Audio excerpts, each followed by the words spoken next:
Hello everyone, इस वाले video में हम cardiac conduction system, blood circulation, systemic circulation और पल्मोनरी सर्कुलेशन, कार्डियक साइकिल और हार्ट साउंड्स पढ़ने वाले हैं। तो कार्डियक कंडक्शन सिस्टम क्या होता है?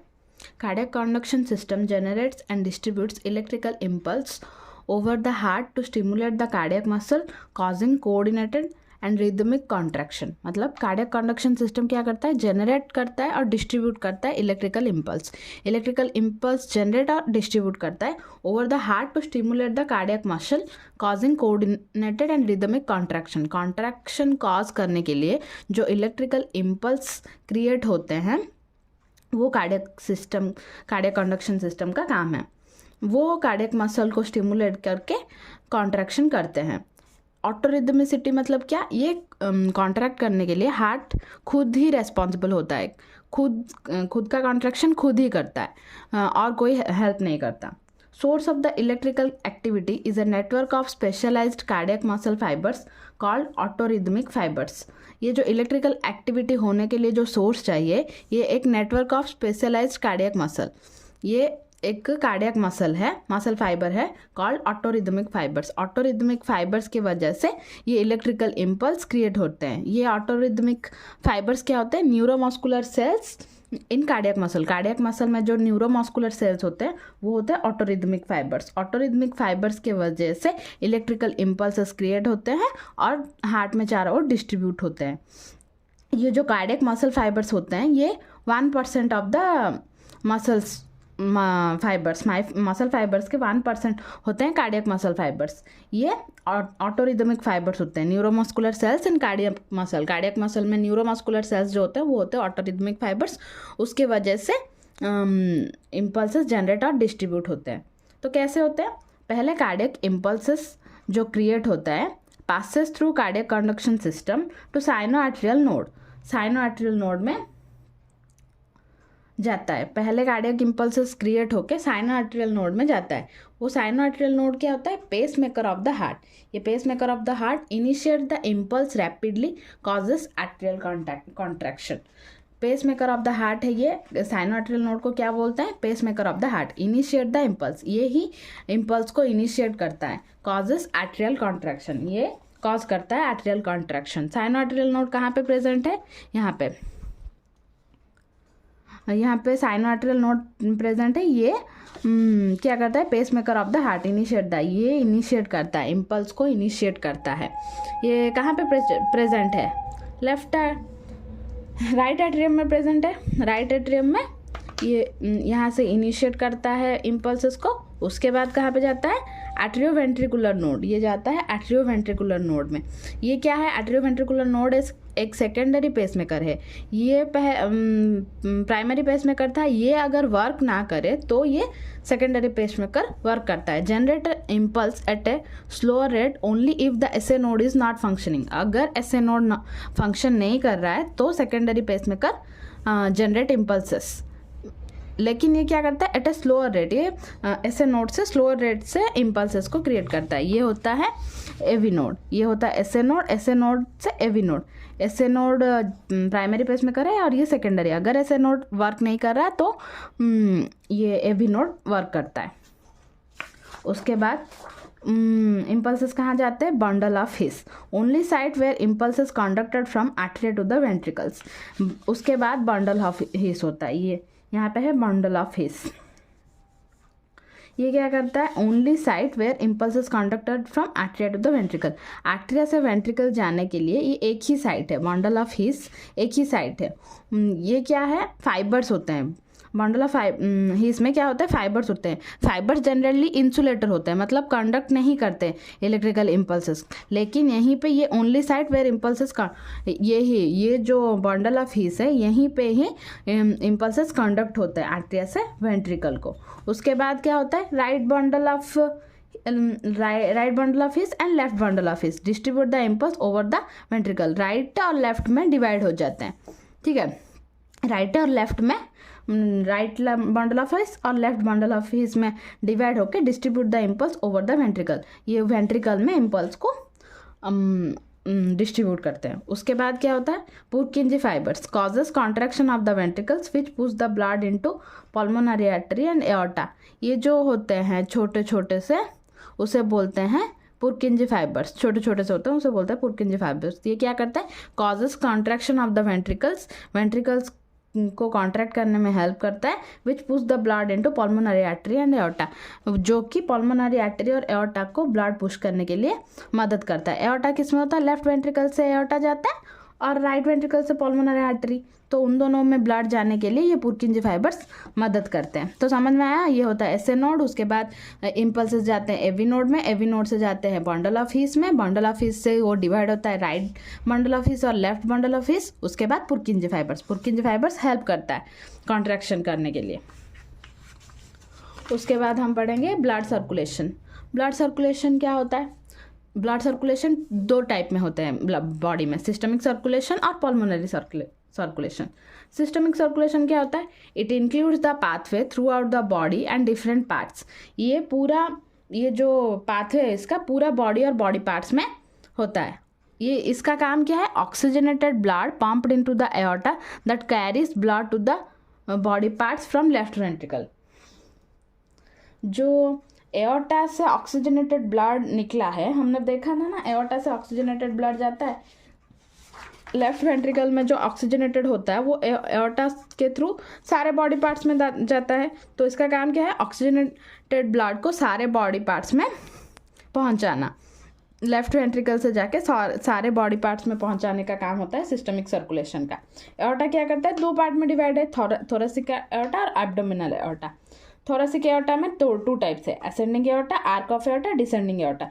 इन सभी के ब्रांचेस से आर्टरीज बन के सारे बॉडी पार्ट्स में ऑक्सीजनेटेड ब्लड जाते हैं। उसके बाद एब्डोमिनल एओर्टा में right and left common iliac arteries के थ्रू ऑक्सीजनेटेड ब्लड ऑर्गन्स में जाते हैं। ये हमने आर्टेरियल सिस्टम में पूरा डिटेल्स में पढ़ा था, कौन सा आर्टरी कहाँ पे जाता है, तो वो देख लेना।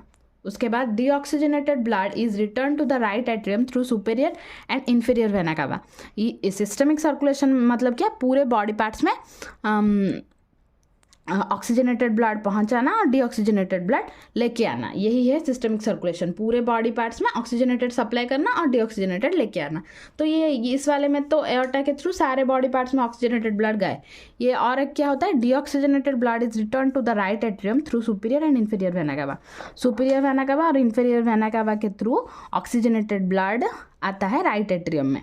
इसमें होता है ये वाला काम, राइट एट्रियम में डीऑक्सीजनेटेड ब्लड आता है और लेफ्ट वेंट्रिकल से ऑक्सीजनेटेड ब्लड सारे बॉडी पार्ट्स को जाता है। यही है सिस्टमिक सर्कुलेशन। वो फिर दूसरा क्या है, पल्मोनरी सर्कुलेशन। पल्मोनरी सर्कुलेशन क्या, it includes the circulation of blood from right ventricle of the heart to the lungs and returning back of blood to the left atrium of the heart.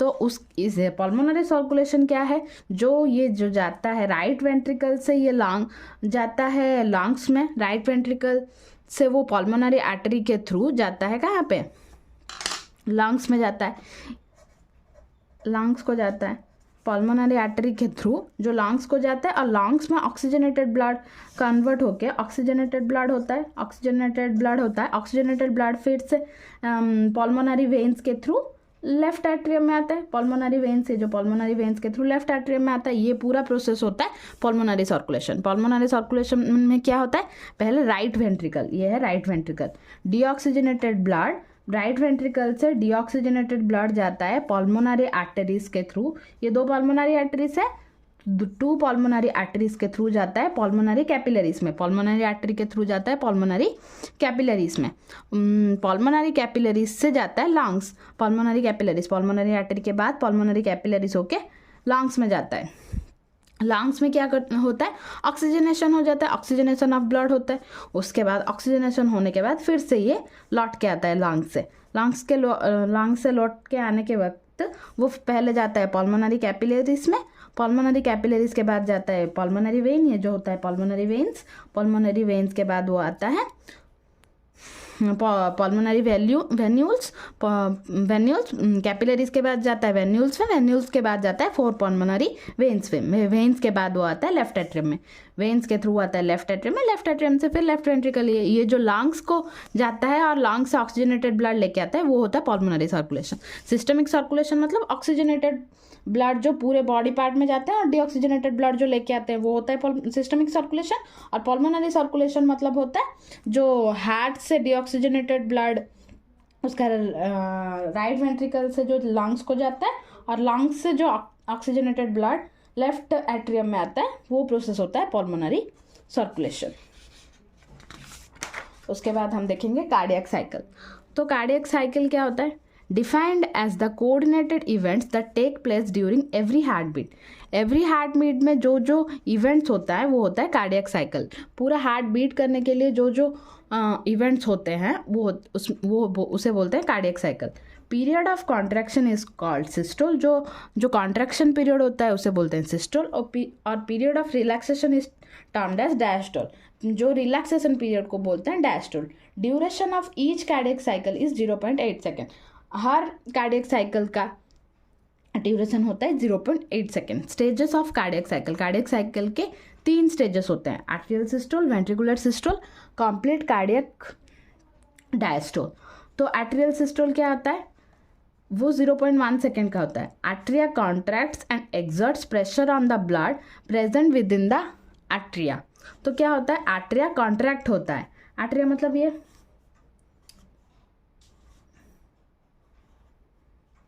जो arteria होता है, arteria contract करता है मतलब छोटा हो जाता है, और वेंट्रिकल्स बड़े होते हैं, छोटे हो जाते हैं मतलब कॉन्ट्रैक्ट करते हैं। कॉन्ट्रैक्ट होके arteria contracts and exerts pressure on the blood present with in the arteria. Arteria में जो जो ब्लड है उसमें प्रेशर डालते हैं ताकि वो वेंट्रिकल में आ सके। Pressure forces the blood through the open AV valves into the relaxing ventricles. ये जब कॉन्ट्रैक्ट कर रहे होंगे तो वेंट्रिकल्स रिलैक्स कर रहे होंगे, तो प्रेशर फोर्स करता है ब्लड को कि एवी वेल्व्स को ओपन किया जाए। एवी वेल्व्स को ओपन करने से AV valves are open and semilunar valves are closed. Semilunar valves कहाँ पे थे? यहाँ पे थे। सेमिलुनर वाल्व्स मतलब ये जो राइट वेंट्रिकल से जा रहा था और लेफ्ट वेंट्रिकल से जा रहा था, यहाँ पे सेमिलुनर वाल्व्स थे। ये सेमिलुनर वाल्व्स बंद हो जाएंगे और एवी वाल्व्स ओपन हो जाएंगे। ये दोनों एवी वाल्व्स ओपन हो जाएंगे। एवी वाल्व्स ओपन होने से आर्टेरियम से ब्लड वेंट्रिकल में आएगा। ये पहला आर्टेरियल सिस्टोल में क्या होगा? आर्टेरिया कॉन्ट्रैक्ट करेगा। आर्टेरिया कॉन्ट्रैक्ट करने के बाद ब्लड आएगा वेंट्रिकल्स में। किसके थ्रू? ये दोनों एवी नोड्स के एवी वाल्व्स के थ्रू ये ओपन हो जाएगा और ये दोनों क्लोज हो जाएंगे। उसके बाद वेंट्रिकुलर सिस्टोल में क्या होता है? इसमें 2 पीरियड होते हैं, आइसोमेट्रिक और आइसोवॉल्यूमेट्रिक कॉन्ट्रैक्शन और इजेक्शन पीरियड। इसमें क्या होता है? Pressure rises in the ventricle. इसमें क्या होता है? प्रेशर राइज हो जाता है, मतलब वेंट्रिकल्स का प्रेशर ज़्यादा हो जाता है और आर्टेरिया रिलैक्स कर रहा होता है। वेंट्रिकल्स का कॉन्ट्रैक्शन शुरू हो गया होता है। तो pressure rises in the ventricles which forces AV valves to close and prevent back flow. ये इनका वेंट्रिकल्स का जब कॉन्ट्रैक्शन होता है, जब वेंट्रिकल्स कॉन्ट्रैक्ट करते हैं तब ये एवी वेल्व्स को बंद होने के लिए मजबूर कर देते हैं ताकि ये बैक फ्लो होके ब्लड फिर से लेफ्ट एट्रियम में ना चले जाए। Ventricles contract but there is no change in the volume of ventricle और length of cardiac muscle fibres in the ventricle. Ventricles contract करते हैं, आइसोमेट्रिक और वॉल्यूमेट्रिक कॉन्ट्रैक्शन में क्या होता है? वेंट्रिकल कॉन्ट्रैक्ट करते हैं लेकिन उसके वॉल्यूम में कोई चेंज नहीं होता और लेंथ में भी कोई चेंज नहीं होता, इसीलिए इसको आइसोमेट्रिक या आइसोवॉल्यूमेट्रिक कॉन्ट्रैक्शन बोलते हैं। उसके बाद क्या आता है? इजेक्शन पीरियड में क्या होता है? When pressure in the ventricles increases, जब वेंट्रिकल्स का प्रेशर बहुत ज़्यादा इंक्रीज हो जाता है in the pulmonary artery and aorta, जब भी इसका कॉन्ट्रैक्शन ज़्यादा हो जाता है तो ये क्या? पल्मोनरी आर्टरी और एओर्टा के ऊपर प्रेशर ज़्यादा होता है। द सेमिलुनर वेल्व्स ओपन, ये जो वेल्व्स हो जाते हैं ये ओपन हो जाते हैं। तो पहले से तो ये वेल्व्स बंद थे और ये ओपन हो गए, तो क्या होता है? इजेक्शन हो जाता है, यहाँ से ब्लड चले जाते हैं राइट वेंट्रिकल से पल्मोनरी आर्टरी के थ्रू, लेफ्ट वेंट्रिकल से एओर्टा के थ्रू ब्लड जाने लगते हैं। ये होता है इजेक्शन पीरियड। उसके बाद complete cardiac diastole. Complete cardiac diastole मतलब both atria and ventricles are relaxed, both atria and ventricles are relaxed, मतलब दोनों आर्टरिया और वेंट्रिकल्स रिलैक्स हो जाते हैं। When the pressure in the ventricles decrease below aorta and pulmonary artery, the semilunar valves close and ventricle start to relax. जब ये blood जाने लगते हैं राइट वेंट्रिकल से पल्मोनरी आर्टरी, लेफ्ट वेंट्रिकल से एओर्टा के थ्रू जाने लगते हैं, तब क्या होता है, ventricle when the pressure in the ventricles decreases when below aorta, इसमें से जो ये पल्मोनरी आर्टरी और एओर्टा से प्रेशर अगर डिक्रीज हो जाए इसमें, तो ये बंद हो जाता है, सेमिलुनर वाल्व्स बंद हो जाते हैं, ये दोनों वाल्व्स बंद हो जाते हैं। तब राइट वेंट्रिकल्स और लेफ्ट वेंट्रिकल रिलैक्स करते हैं। जब इससे प्रेशर, इन दोनों में से प्रेशर अगर घट जाए तो इसका रिलैक्सेशन शुरू हो जाता है। When all the valves are close, अब सब वेल्व्स क्लोज है, ये दोनों वेल्व्स भी क्लोज है और ये दोनों वेल्व्स भी क्लोज है, तो क्या होता है, जब all valves are close both artery and ventricles are relaxing, तब आर्टरी और वेंट्रिकल दोनों रिलैक्स करते हैं। दोनों रिलैक्स करते टाइम क्या होता है, the atria is being filled by superior vena cava and inferior vena cava. जब दोनों रिलैक्स कर रहे होते हैं तभी सुपीरियर वेना कावा और इंफीरियर वेना कावा से राइट एट्रियम फुल हो रहा होता है और left atria through pulmonary veins, ये लेफ्ट एट्री पल्मोनरी वेन्स के थ्रू फिल हो रहा होता है। तो ये right atria superior inferior vena कावा से हो रहा होता है, ये पल्मोनरी वेन्स के थ्रू लेफ्ट एट्रियम फील हो रहा है। आफ्टर वेंट्रिकल्स फुल्ली रिलैक्स, जब वेंट्रिकल्स फुल्ली रिलैक्स होता है, फीलिंग ऑफ वेंट्रिकल स्टार्ट्स, फिर उसके बाद जब ये पूरा अच्छे से रिलैक्स हो जाता है, उसके बाद फिर से ये दोनों नोड्स खोलते हैं और फिर से ये साइकिल रिपीट होता है। तो 3 स्टेप्स थे, आर्टरियल सिस्टोल, वेंट्रिकुलर सिस्टोल और कंप्लीट कार्डियक डायस्टोल। इसमें क्या हो रहा था, आर्टरिया कॉन्ट्रैक्ट कर रहे थे, आर्टरिया कॉन्ट्रैक्ट करने की वजह से एवी नोड्स, आर्टरिया, इसमें आर्टरिया कॉन्ट्रैक्ट्स कर रहे थे और एवी नोड्स खुल रहे थे ताकि ये ब्लड आ सके। उसके बाद वेंट्रिकुलर सिस्टोल में क्या था, ये वेंट्रिकल्स कॉन्ट्रैक्ट कर रहे थे और ये दोनों को ये दोनों ओपन हो रहे थे और ये दोनों क्लोज हो रहे थे। और कंप्लीट कार्डियक डायस्टोल में क्या हुआ, ये दोनों क्लोज हो, ये एवी वेल्व भी क्लोज हुए और सेमिलुनर वेल्व भी क्लोज है। उसके बाद पूरा आर्टरियल कॉन्ट्रैक्शन रिलैक्स कर रहा होता है और उस समय में ही राइट एट्रियम और लेफ्ट एट्रियम दोनों फिल हो रहे होते हैं। उसके बाद फिर से कार्डियक साइकिल शुरू होता है। उसके बाद आया हार्ट साउंड्स। तो हार्ट साउंड्स क्या होता है, during each cardiac cycle some sounds are produced which are called heart sounds. हर कार्डियक साइकिल में कुछ साउंड प्रोड्यूस होते हैं, उसे क्या बोलते हैं, heart sounds. Heart sounds are produced due to movement of blood in various chambers, closure of valves, contraction of cardiac muscle। ये हार्ट साउंड्स क्यों प्रोड्यूस होते हैं, जब ब्लड वेरियस चैम्बर में मूव कर रहा होता है और वेल्व्स का क्लोज होने की वजह से और contraction of cardiac muscle, cardiac muscle के कॉन्ट्रैक्शन होने के वजह से हार्ट साउंड प्रोड्यूस होता है। 3 रीजन होते हैं। Listening the sounds with in the body is called auscultation. Body के अंदर साउंड को हम जब लिसन करते हैं उसे बोलते हैं auscultation. Heart sounds are recorded graphically using phonocardiogram. Heart sounds को ग्राफिकली कैसे रिकॉर्ड किया जाता है, फोनोकार्डियोग्राम के थ्रू।